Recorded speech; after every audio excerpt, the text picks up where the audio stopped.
നമ്മൾ നേരത്തെ കണ്ടു, ഒരു സെല്ലിന് ഒരു വോൾട്ടേജ് ഉണ്ട്. അതാണ് ഇലക്ട്രോണുകളെ വയറിലൂടെ മുന്നോട്ട് തള്ളുന്നത്. ഡാനിയൽ സെല്ലിന് അത് ഏകദേശം 1.1 വോൾട്ട്. ഈ വോൾട്ടേജ് യഥാർത്ഥത്തിൽ ഒരുതരം എനർജിയാണ്.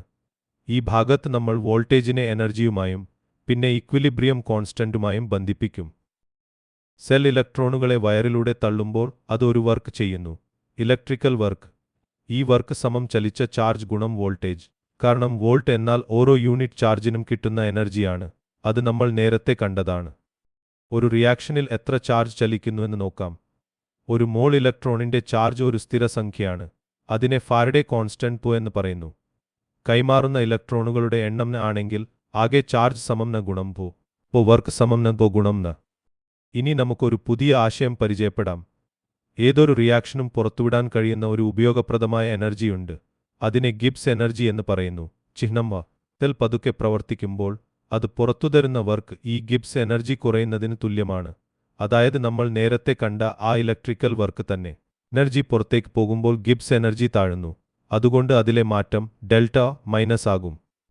Gibbs energy change delta is the maximum useful work a reaction can give. A spontaneous reaction has a negative delta it can release useful energy.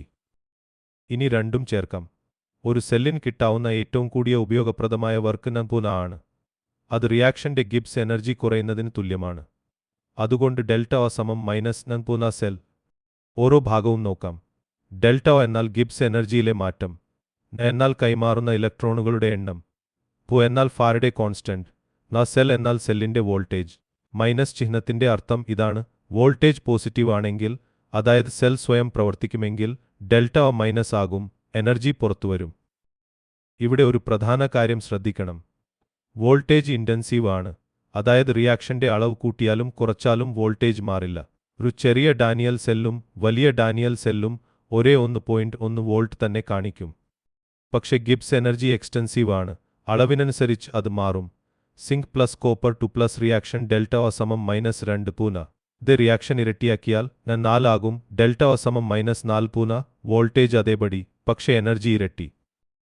Standard അവസ്ഥയിൽ, അതായത് എല്ലാ കൺസെൻട്രേഷനും ഒരു മോളാർ ആകുമ്പോൾ സമം ഡിഗ്രി.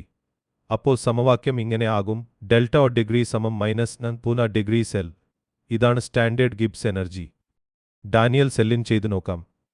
സമം 2 സമം 96,487 കൂളോം. ഡിഗ്രി സമം 1.1 വോൾട്ട്.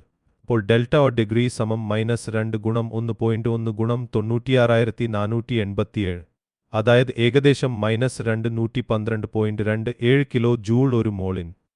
ഇതൊരു വലിയ മൈനസ് സംഖ്യയാണ്. അതിനർത്ഥം ഈ റിയാക്ഷൻ ധാരാളം എനർജി പുറത്തുവിടുന്നു. അത് നന്നായി സ്വയം നടക്കും.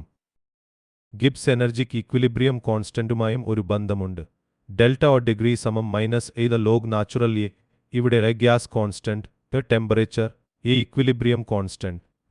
ഇപ്പോൾ നമുക്ക് രണ്ട് സമവാക്യങ്ങളുണ്ട്. ഡെൽറ്റ ഡിഗ്രി സമം മൈനസ് പൂന ഡിഗ്രി, പിന്നെ ഡെൽറ്റ ഡിഗ്രി സമം മൈനസ് എ ലോഗ് എ. രണ്ടും ഡെൽറ്റ ഡിഗ്രിയാണ്. അതുകൊണ്ട് voltage, Gibbs energy, equilibrium constant എന്നിവ മൂന്നും പരസ്പരം ബന്ധപ്പെട്ടിരിക്കുന്നു. നമ്മൾ നേരത്തെ കണ്ട രൂപത്തിൽ ഡിഗ്രി സെൽ സമം 0.059 ഹരണം ഗുണം ലോഗ് എ. ഒരു ഉദാഹരണം: കോപ്പറും സിൽവറും ചേർന്ന cell. Copper plus 2 silver plus copper 2 plus 2 silver. Degree cell 0.46 volt 2. അപ്പോൾ ലോഗ് എ സമം 0.46 ഗുണം 2 ഹരണം 0.059, അതായത് 15.6. അപ്പോൾ ഏകദേശം 3.92 ഗുണം 10ന്റെ 15ാം പവർ. ഒന്ന് ഓർത്തു നോക്കാം. സെല്ലിന്റെ വോൾട്ടേജ് യഥാർത്ഥത്തിൽ എനർജിയാണ്. ഡെൽറ്റ സമം മൈനസ് പൂന. സ്റ്റാൻഡേർഡ് അവസ്ഥയിൽ ഡെൽറ്റ ഡിഗ്രി സമം മൈനസ് പൂന ഡിഗ്രി, പിന്നെ ഡെൽറ്റ ഡിഗ്രി സമം മൈനസ് ലോഗ് എ വഴി അത് ഇക്വിലിബ്രിയം കോൺസ്റ്റന്റിലേക്കും എത്തുന്നു.